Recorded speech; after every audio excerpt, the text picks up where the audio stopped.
Hey guys, it's Sam. Get ready with me. So it's currently like 12:15 p.m.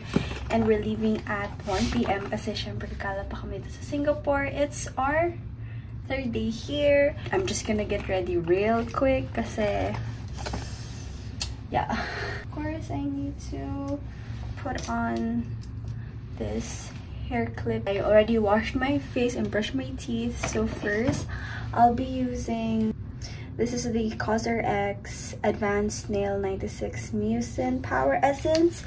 So it's like a snail cream of some sort. Yarn. I just add a few pumps, tapos nalagay ko na siya sa face ko. By the way guys, I'll be doing my go-to makeup. Like, it's just a simple makeup look or like the clean look. Basta ganun lang yung vibes niya. Since I don't wear like, you know, heavy makeup and stuff like that, it's all about yung parang glowing lang na effect. Parang ganun siya. Next, I'll be using this Skin 1004 Madagascar Centinela Moisture Cream. So I just add ganyan lang, konti. And then, spread lang ulit sa face. Itong moisturizer na to, it's very, you know, like, smooth yung base niya sa makeup ko. So, I really recommend that. Next, of course, we need sunscreen since mainit din dito sa Singapore. I'll be using this Fairy Skin sunscreen. Ito na yung ginagamit ko ever since. So, maglalagay lang ako on my face. Ganyang amount, and then sa leg.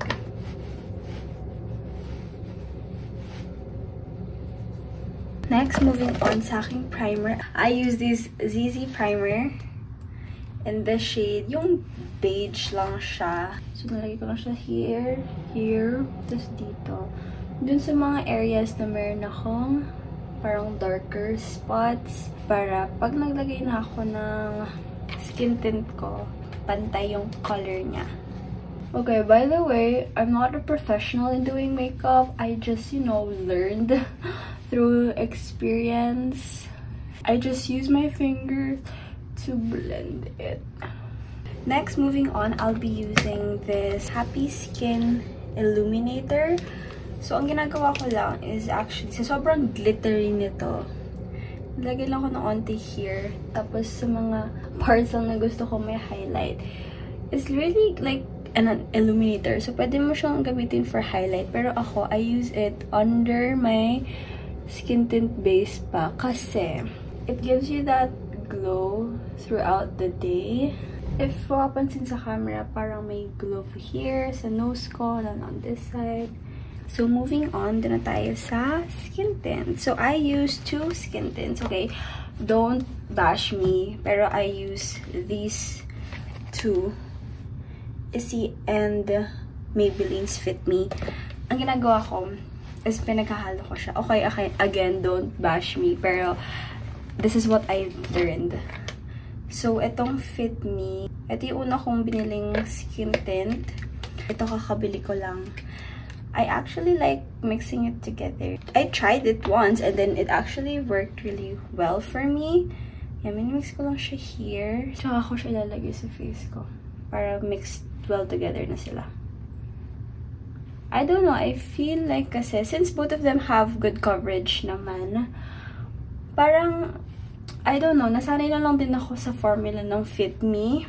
And then with Issey's skin tint, actually mas smooth and creamy yung consistency. So, parang I decided na parang okay ipaghalo tong dalawa. Okay, I'll show you. So, by using a beauty blender, i-blend out ko lang siya. And then, nagiging like really, alam mo yun, nagmumukha siyang foundation actually. Kahit skin tint lang siya. Yung dalawang shade, parang perfect siya sa skin tone ko actually. See, after blending it, parang ang ganda ng coverage niya sa akin. So, I don't know guys, if you wanna try it. Pero, this is really what I do. This is my normal makeup routine. After putting that, I'll be using this lip plumper from Kimuse. Kimus. I'm not sure if I pronounced it right. Prep ko lang din yung lips ko. Okay, after that, of course, moving on with the concealer.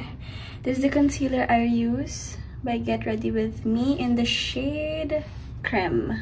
Actually, it's a radiance tint. It's a multi-use base. Pero ako, concealer talaga yung pinagagamit ko sa kanya. Using a concealer brush, blend out lang din natin siya. Ako, I really can recommend that Get Ready With Me product. After blending that out, I'll be using my beauty blender again. If you guys can see under that base, parang medyo nag-glowy pa din yung nose ko here. Diba? Parang meron pa rin siyang effect. Over here din, yan yung illuminator. Actually, ang ganda nung effect niya. Nagpapakita pa rin siya kahit ang dami ko ng coverage, diba? Sa face ko. But it's still there. You can see it, you know, just shining a bit through. After blending that, let's move on to blush. This is the blush I use. Of course, Get Ready With Me 10 in the shade Pablo's Latte. Ito naman, this is their famous milk tint. As in, ganyan na kaunti. And then, blend lang ang katapat niyan. So, I'm putting on my blush. Gusto ko pa ganun siya. Ayoko ng pa-diagonal since I want to widen my face since parang pa-oblong na yung face ko. Ayoko mas mukha siyang sharp. If you get what I mean. Gusto ko mas na naka-expand siyang ganun. So, that's it for the blush. Moving on with my eyebrows. This is the product I use. I forgot what this is. Pero, nabili ko to sa Watson. Ayoko na lang i-credit ko anong brand to kasi nawala na yung ano niya sa sobrang gamit ko na. Pero the eyebrow products that I usually use is in the shade ash gray. Since ayoko ng mga brown tones and as you can see makapal naman na yung kilay ko, fini-fill in ko lang yung mga spaces na kailangan i-fill. And then as you can see parang sobrang linis ng kilay ko, diba? Kasi nagpa-thread din ako before the trip. So, next, I'll be putting on mascara. So, syempre, curl lang ako ng lashes. For my mascara, I use two products. Of course, Maybelline Sky High. And then this, Maholica Mahorca. I'm not sure, pero yan ata yung brand. The Dolly Curl. Ito, nabili ko to sa Japan. Pumunta kami doon.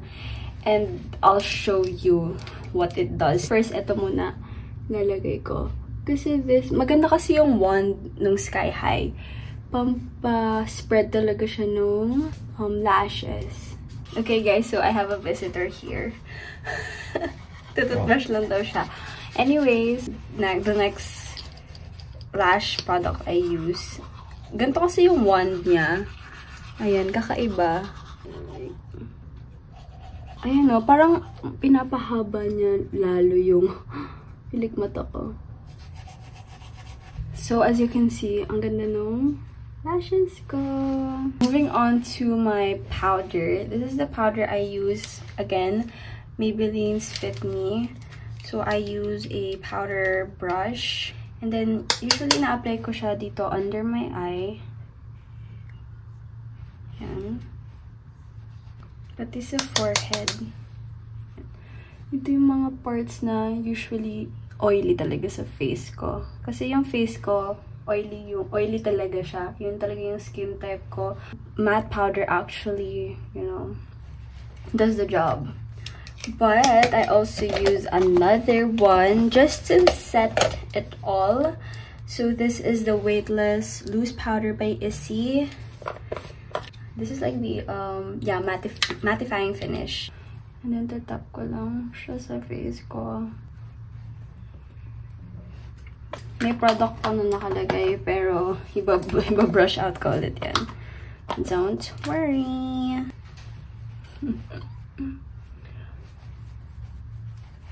I'm gonna contour actually because I kind of want to. Pero I just use this BYS Contour Trio kasi ang ginagawa ko lang is I get this one, nalagay ko lang sa finger ko na ganyan. Same with the other side.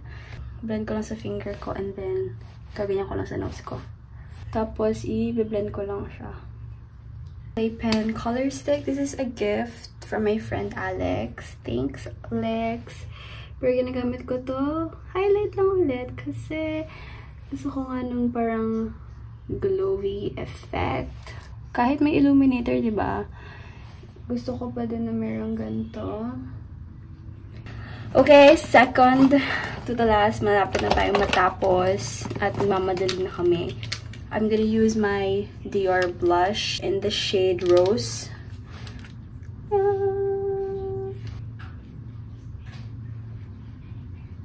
So as you can probably notice, my lips is like plump and juicy na. It's because of the lip plumper.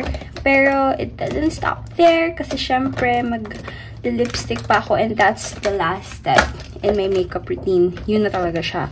For my lips, I'll be using the BLK Cosmetics color stick. Shade Mauve. Ko lang sa finger ko and then I'll be using my Lucky Beauty. Yeah, this is so cute. My Lucky Beauty in the shade Vogue. Ito yung dreamy lip cloud nila. Okay. And then, of course, Lucky Beauty Dreamy Lip Gloss. In the shade Luster, ilalagay ko lang siya here. Sa gitnang part. And that's pretty much it for my makeup. I'll just get my hair ready and then magbihas lang ako. Okay, so this is the final look. Got my shades on, my necklace, and this is my fit. Okay, we're gonna go now.